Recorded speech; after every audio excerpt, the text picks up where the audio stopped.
welcome. I'm Shivani Singh. Donald Trump is back at it. The world's largest island, Greenland, is once again the center of a Washington-led storm. The president says that the United States needs to acquire the island, not just lease it, but own it, to prevent it from becoming a Chinese and Russian parking lot. His words? Greenland is covered with Chinese destroyers and submarines all over the place. It's a terrifying image. But is it true? We look at the what, when, why, and how of the Greenland equation. Is China really a threat to the Arctic? Or is Greenland just another, the latest piece in a new manifest destiny jigsaw puzzle? So let's start with the what. Trump actually claims a military swarm. But if you look at the satellite data and the maritime trafficking from marine traffic, the reality is underwhelming.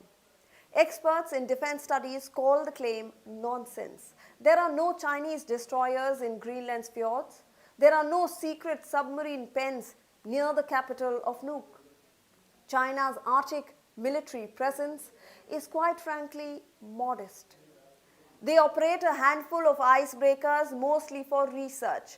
Yes, they've done joint bomber patrols with Russia near Alaska, but Greenland, that is firmly NATO territory. The US already has a space base there. We aren't seeing a Chinese invasion. We are seeing a rhetorical one. So when did this escalate? It surged in early 2025 with the Make Greenland Great Again Act and reached a fever pitch this January. Trump is using the momentum from his recent moves in Venezuela to signal a broader shift, what some are calling the Donroe Doctrine. It's an aggressive reimagining of US control over the Western Hemisphere. If you can take a leader in Caracas, why not buy an island from a weak ally like Denmark? So why Greenland? If the ships aren't there, why the panic? The answer lies in the dirt. Greenland holds the 8th largest rare earth reserves in the whole world. These are the vitamins of the modern world, essential for F-35 fighter jets, electric vehicle batteries, and wind turbines. China controls 90% of the global processing of this. Washington's fears isn't that Chinese ships will attack Greenland. It's that Chinese companies will buy it. Trump remembers 2018 when a Chinese firm tried to build 3 international airports in Greenland. He remembers when they tried to buy an abandoned naval base and the US blocked those deals. By acquiring the island, Trump wants to ensure that the 1.5 million metric tons of rare earths never see a Chinese refinery. So finally, how does Trump actually plan to pull this off? The president has been blunt. There is the easy way or the hard way.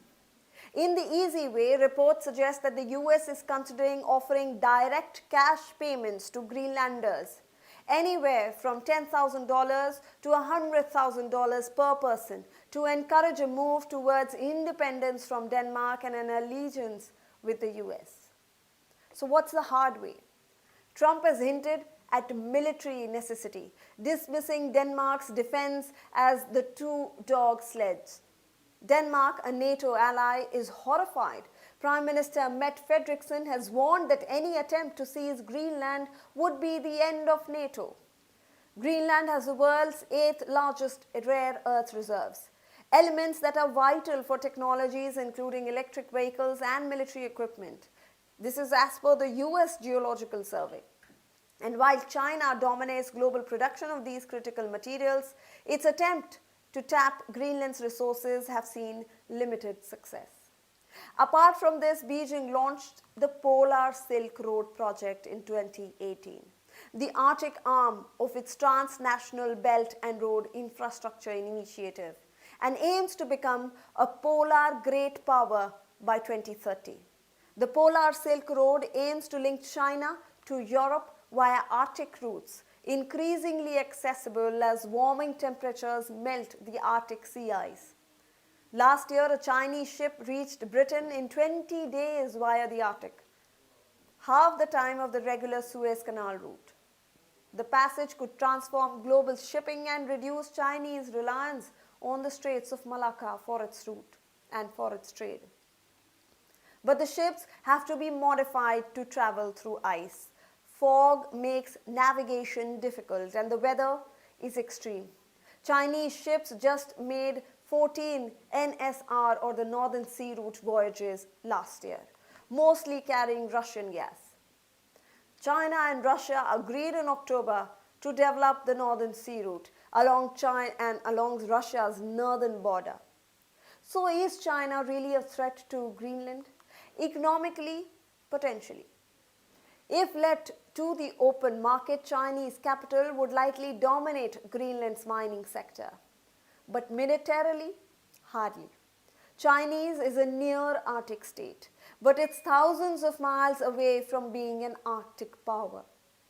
Trump's China threat is a convenient wrapper for a much older ambition: territorial expansion.